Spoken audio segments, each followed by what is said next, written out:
Okay, welcome. This is the Hot Seat radio show. This is Donovan and Sean, and we are here again on a Wednesday, and we are ready to give you a different idea and a different perspective of what is actually happening in the city of Moreno Valley. We're going to talk about different topics because it isn't always about politics. We have a lot of people in this city, and we have a lot of problems in the city, and we want to address not just the political realm, we also want to address other issues that may be of concern. So as we go, welcome Sean, and Sean is in the house, and here he is. Hi, thanks for having me. So basically, what have you been getting into?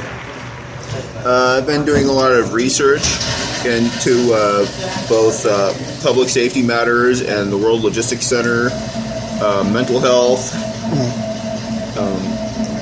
traffic, what else? Just dirty politics. There's a lot going on. Oh, absolutely. And before we start, we are live here in Starbucks off of Frederick Street.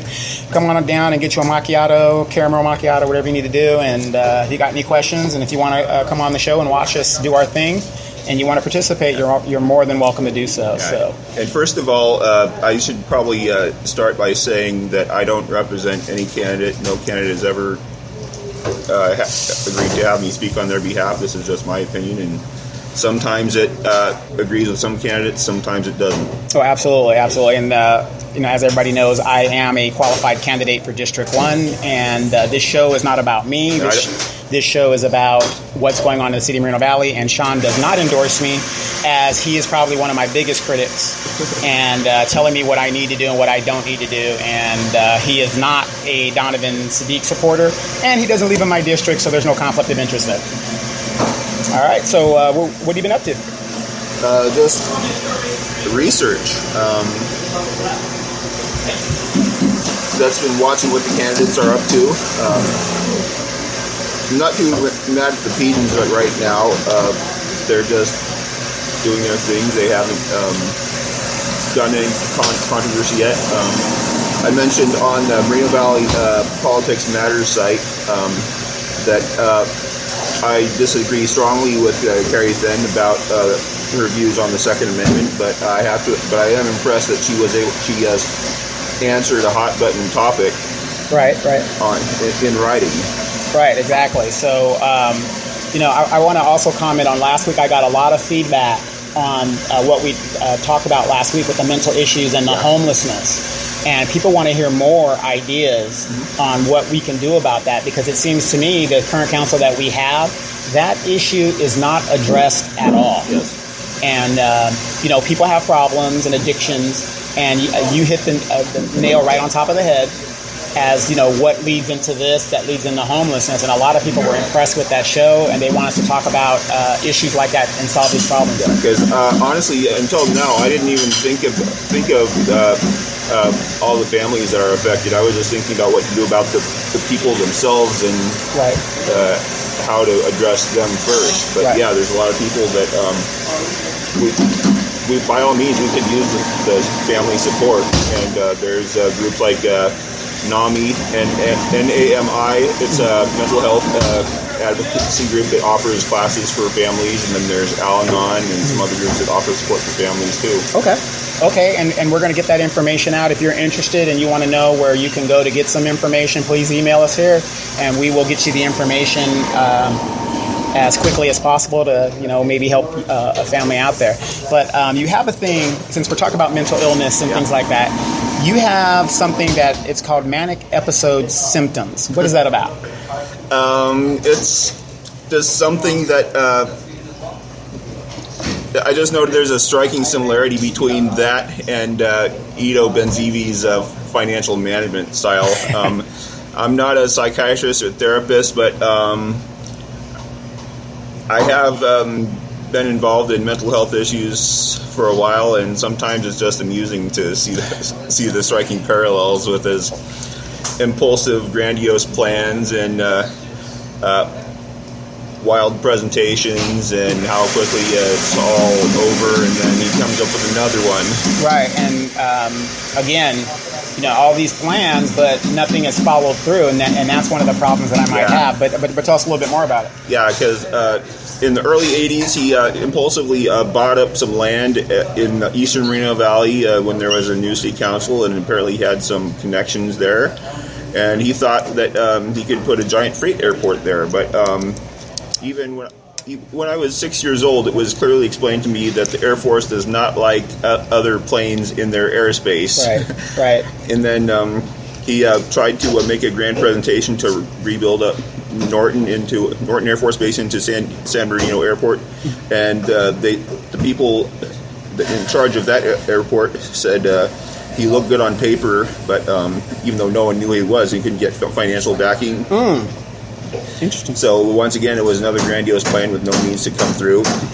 And then he had some land foreclosed in right next to just barely north of March Air Force Base, and the bank that owned it could not contact him. He was like it's like he dropped off the grid, and they could not reach him. So they had to put notices in papers that this land was being foreclosed because they could not find a way to contact him.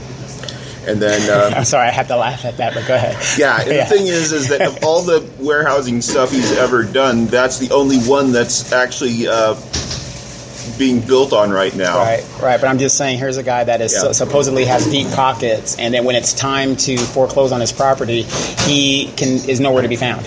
Yeah.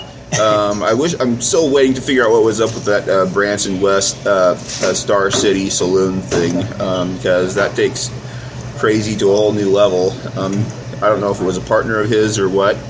Then there was Merino Highlands in the later 90s, and he was going to try and build multi-million-dollar houses with a high-end shopping center and I remember resorts. that. Mm-hmm. And basically was trying to build a new Palm Springs out of Merino Valley, just 30 miles or whatever from the real Palm Springs.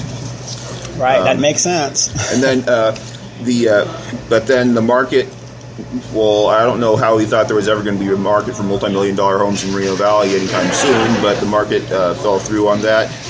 And then he tried again with Aquabella for a giant retirement community and a hospital, but quite frankly, he doesn't know the slightest thing about building a hospital, and his brother... Benny, his brother's name is Benny or something like that? Yeah, Benny Benzivi.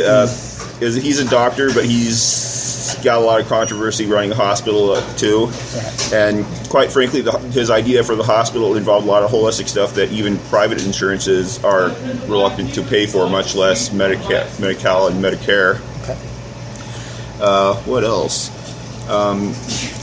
He's doing Skechers. I believe he's still got liens and stuff on that from when he cut corners on costs, and Skechers won't be in position to build any more phases on that anytime soon, because right now they're in a bit of financial trouble. Right, yeah, their stock is almost half of what it was 2 years ago. So. Yeah, I heard that. I'll have to double check on this, but I heard they got pulled. They got their ticker pulled from the stock. Oh wow, the stock. Yeah, I heard about that as well. And so, he's got this history of wild train wreck financial management. His only project that's ever been built is in trouble, and now he wants to build a $3 billion project, and he wants anywhere from $100 million to $700 million in taxpayer bonds. And how if this guy can barely manage his own finances without ending up with a court intervention, then I'm sorry, I gotta laugh. I'm sorry. Yeah, because if people had less, most people most people with a lot less with average income, if did his type of financial management, they'd end up before a judge and put on conservatorship. Okay. So it just doesn't add up, and so it's if we give this guy even $100 billion in bonds, it's what's he going to run off and do with it? And $100 million in bonds, the city's revenue is only like $95 million this year. Right. So, I mean, it's like, even if we did that, our credit, assuming we even have decent credit, would be shot because we're way overextended on our liabilities. Right. Recently, it was in the Press Enterprise where they said his attorneys had said, well, he basically alluded that they're not going to build all on that land, that they might lease the land and, and do things like that. And that goes to tell you that, this whole thing was about rezoning to increase the value of the property. It's basically just land speculation and trying to pass off all his costs onto the city and get paid to do it. Right. And then, like I said, the Skechers thing, a lot of people, not just myself, because I came on the scene very, very late, and a lot of people, with me coming on the scene very late, I did my research, I read it, and to put all our eggs in one basket. Skechers was supposed to bring 2,000 jobs, and I just love the way he spends like, well, I never said that. Mm-hmm. But whoever said it, they were under the impression you were supposed to bring jobs here, and it never materialized. So I agree with you. There's something there in So let's see here. He's got 6 projects that were supposed to bring jobs, and so far the only one he's built has resulted in a 400 jobs lost in the region. Right. So a negative loss. Net loss of jobs from him. Wow. So we have this election. A lot of things are coming up. Yeah. A lot of things are coming down the pipe. I think it's imperative that we get the right people in the seats. And like I said, we're not going to go left or right, but we've been doing this warehouse thing for almost 10 years now, since 2008, so almost 10 years, and the revenue's not there. Our infrastructure is crumbling. Trucks are everywhere. Oh, yeah. And, we need to, when is enough? That's a good question, when the voters care enough. Seems like nobody seems to care that, or be paying attention to the $60,000 that's been dumped into Gutierrez's campaign. Right, which is let me ask you about that, since we're talking about Gutierrez. Mm-hmm. And I went down to his thing today and had a little thing with him. I can't see the mayor, so he doesn't want to see me. But the Chungs of Orange County, these are the people, my understanding is they own land out here as well. And they dumped $60,000 into Gutierrez so far. Now, are they in league with Benzivi, or how does that work? Because I don't understand why they would. Well, I understand why they're dumping for influence, but it's just the idea of $60,000, and the election season it doesn't start till Friday. Well, if they're all dumping money to the same candidates, there must be some reason they must be on the same page somewhere somehow. Well, here's another question. Obviously, this Gutierrez is an idiot, in my opinion. And why is it that people... he was brought here by Victoria Baca, who's an opponent of mine. Again, why is it people see that this guy doesn't know what he's doing? He didn't ask one question during the WLC Planning Commission and the whole rigmarole there. He just said, it's good enough for me. Why is it that this guy is in a position that he's in? It's mind-boggling. Well, I heard that, from what I understand, there was very low turnout for the election in his district, which could have been a factor. Mm-hmm. But realistically, with all the money they're being put into his campaign, basically he's basically the developer's sugar baby. Right. It just seems to me he is obviously a opportunist, and he has goals to do something else. Just like most sugar babies, he'll do for the right price. He'll do whatever particular favors this. Right, but didn't he promise when he ran that if he won election he would serve 4 years, and now here it is, not even 2 years later, and he's ditching District 4 to run for mayor. That just figures. I think it's rather audacious of him to run for mayor in the first place when he doesn't